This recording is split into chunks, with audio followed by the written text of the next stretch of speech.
Assalamualaikum warahmatullahi wabarakatuh. Perkenalkan, nama saya Faisyani Putri. Saya dari kelas 6A Farmasi, NIM 18010530.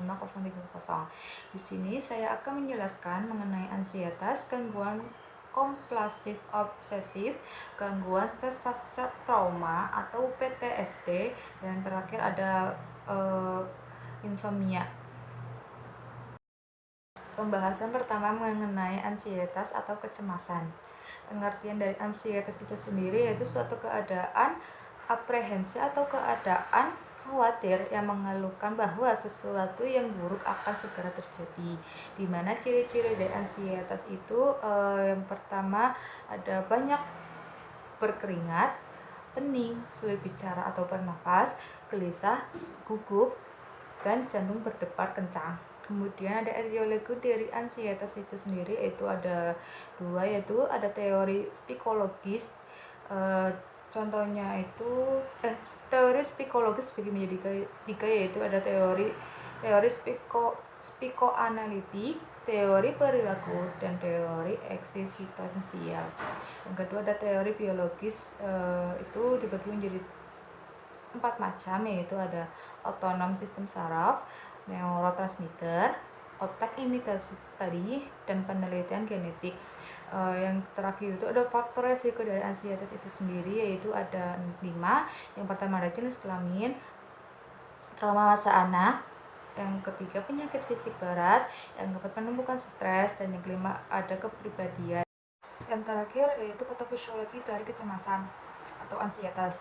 Ketika seseorang dalam keadaan stres dan tegang secara fisiologis akan mengaktifkan limbik hipotalamus pituitary adrenal axis atau LHPA, kemudian merangsang hipotalamus dan menyebabkan dikresinya hormon kortikotropin releasing hormone atau CRH.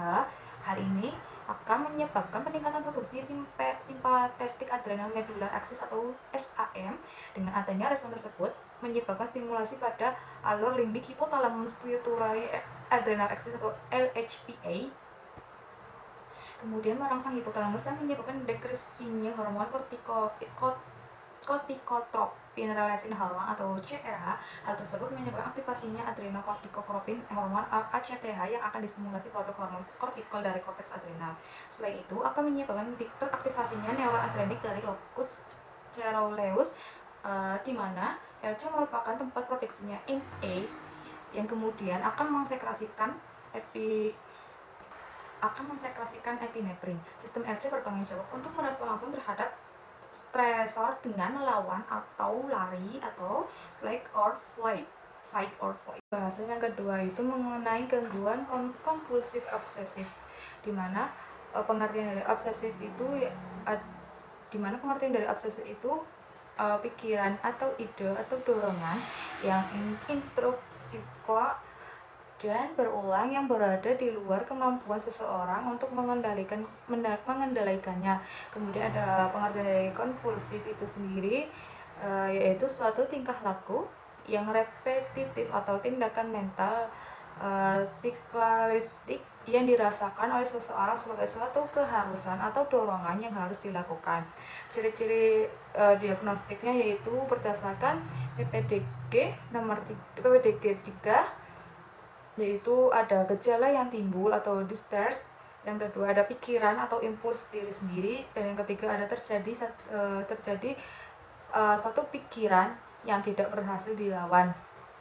Kemudian pembahasan yang ketiga itu mengenai gangguan stres pasca trauma atau PTSD, di mana pengertian dari PTSD itu sendiri merupakan reaksi maladaptif yang berkelanjutan terhadap suatu pengalaman tersebut. Ciri-cirinya yaitu mengalami kembali peristiwa traumatis, mati rasa dalam responsivitas secara umum atau segi emosional.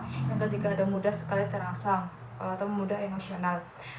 Kriteria diagnosisnya yaitu langsung mengalami kejadian traumatis, mengalami keterpaparan berulang. Bahasan terakhir mengenai insomnia. Pengertian insomnia itu atau sulit tidur merupakan kondisi yang menggambarkan di mana seseorang kesulitan untuk tidur. Klasifikasi insomnia itu ada tiga, ada klasifikasi akut, kronis, mi-perception sleep state. Komplikasi dari insomnia itu ada depresi, daya ingat menurun, ansietas, inkoordinasi, stres imun rendah, diabetes, gangguan hati, dan darah tinggi atau hipertensi. Mungkin cukup sampai di sini yang bisa saya sampaikan. Mohon maaf jika ada kekurangan dan kesalahan dalam menjelaskan materi kali ini.